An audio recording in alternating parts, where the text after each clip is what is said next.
Gloria, what prompted you to run for this position? Hi, I decided to run for this position to bring my voice, bring a different set of eyes. I represent the minority culture. I also have seen lots of changes. I have a 23-year-old all the way down to a 7-year-old. So I'd really like to bring my thoughts to the table, see what is going on behind closed doors, or even behind, I know they're open meetings, but still, what is prompting our board currently to make the decisions that they are making, and to voice my opinions and such. And that's why I decided to run. Thank you. Gloria, what is your philosophy when it comes to parental involvement in the development of curricula and other issues affecting their child's education? I believe it's very necessary. Parents know their children best. They know where they want their children to be in the future, where they want to see their path to go. So it's necessary for them, and just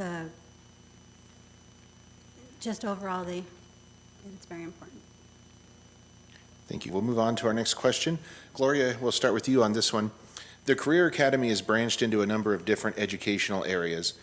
What other career pathways would you like to see developed?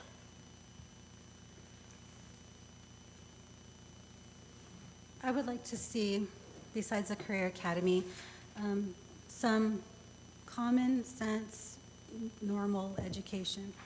Teaching kids how to do their tax refunds, teaching kids how to invest in, to grow their portfolios. Classes such as that as an adult, I should have started a long time ago. I wish I would have known sooner. And if a lot of those basic skills that I am using more as an adult that like I said, I wish I would have started sooner. I wish they would bring some of those back, or actually introduce some of those besides the Career Academy. Okay. Gearing Public Schools has partnered with Scottsbluff Schools in a number of areas, some extracurricular activities, like notably the swim team. How much farther should collaboration go, and would you ever consider an instance to consolidate the districts? I believe the collaboration, as long as it's good for the students, should be where it needs to be, or should go where it needs to go. I don't feel we should consolidate. I think Gary should stay Gary and Scottsbluff should stay Scottsbluff. Once again, that whole competitive, growing up in Gary, that was probably those were probably the best games that you'd go to, the Gary versus Scottsbluff games. Just the camaraderie, even though we had that rivalry, we still go to work with those same parents the next day, and it's always in good fun. And competition is always great for to teach these students, and that way they can bring it into their life situations, for competitive jobs and whatnot. And it builds character. And I think Greering is doing great on its own. I mean, like I said, any opportunities for the kids that Scottsbluff could offer, let the kids have it if they want it. But I don't want to lose that smaller student to teacher ratio that would more than likely be lost, because Scottsbluff is almost twice as big as Gearing is. So it's nice to have that smaller community feel. Thank you. The district has had to secure a line of credit with a local financial institution to protect district cash flows. What do you believe the district needs to do to stabilize funding, especially when state aid fluctuates year to year? Well, as resource director at the Housing Authority, I understand the depending on state fundings, and because we depend on a lot of the HUD funding, we're never given what we're promised. So a lot of what we do depends on what they give us. So budgeting is very important. We always try to fall below that budget just to make sure that you do have enough money to for payroll and expenses and whatnot. A lot of times, just writing the waive out. I know a lot of the teachers with more tenure had retired, so that'll definitely help. And it was great that they thought ahead and did get that bank loan and have a backup plan. So I think they did great with that. What do you believe the board's stance should be when it comes to the proper age to begin sex education, and when should controversial subjects of gender identity and fluidity be introduced? Gloria, what do you believe the board's stance should be when it comes to the proper age to begin sex education? And when should controversial subjects of gender identity and fluidity be introduced? I believe the board stance on when sex education should be taught should be evaluated every year. Things are constantly changing every year. Our kids are have those phones in their hands where they could pull up anything. And if they pull up something that they don't know what it is, I'd rather have them educated and know, okay, I shouldn't be watching that, or not, oh, what is this? Let me see what it is. If they have some general knowledge of what sex education is, it might prevent them from looking for answers on their own.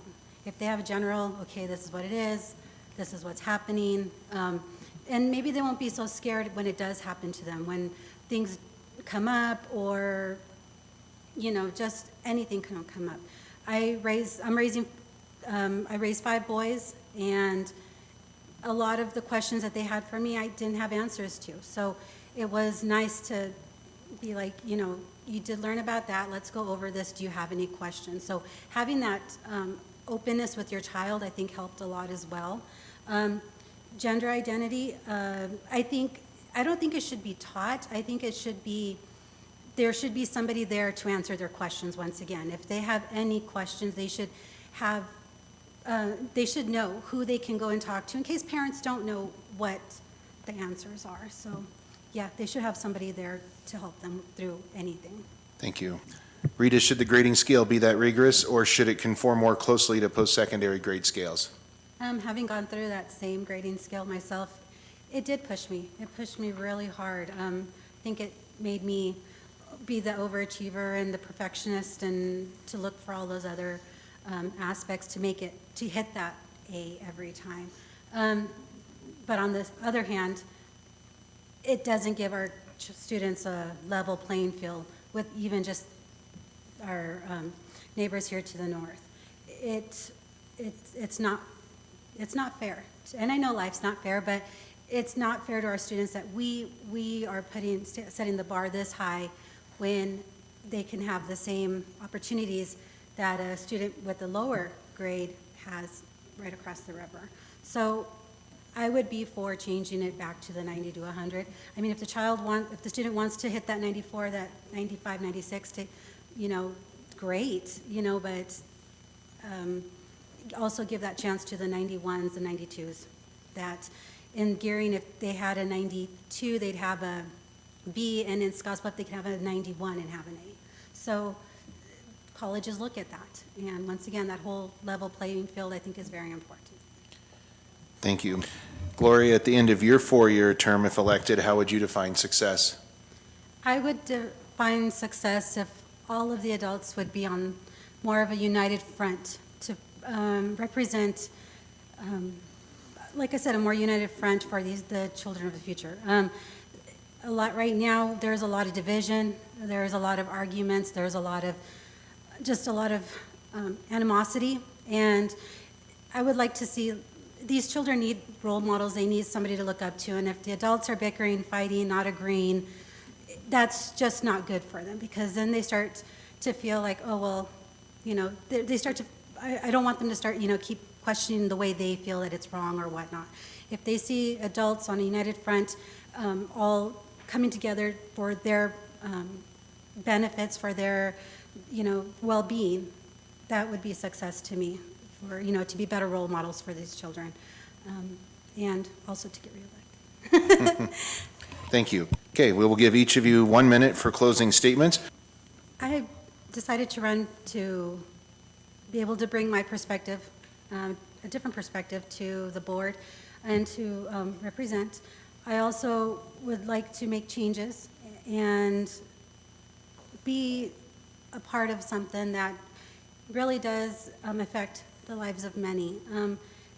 With my children, a couple of my children still in school, I really do want to make a change. I want to give back to the community. Gearing's been an amazing place to live. I've lived here since I was in 6th grade, and all of my kids graduate, the ones that have graduated from Gearing. I myself graduated from Gearing, and we are Gearing Bulldogs to the core. And I would love the opportunity to give back if voted in. I'd like to thank all of our candidates running for Gearing Public Schools Board of Education for participating in tonight's forum.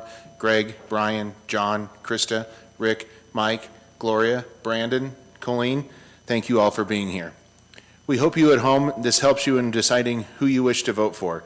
As a reminder, in the May 10th primary election, you'll be allowed to vote for 3 candidates. The top 6 vote getters in the primary election will advance to the November general election. This candidates forum is one of several being presented by the Government Affairs Committee of the Scottsbluff-Gearing United Chamber of Commerce. We again would like to thank the Rural Radio Scottsbluff staff for recording this forum so you can view it, the timers, students from Gearing Public Schools for volunteering, the Chamber staff, and the Gearing Civic Center for hosting us this evening. On behalf of the Scottsbluff-Gearing United Chamber of Commerce Government Affairs Committee, and for my co-chair Don Wolf, I'm Bill Boyer. Thank you for joining us, and remember, get out and vote.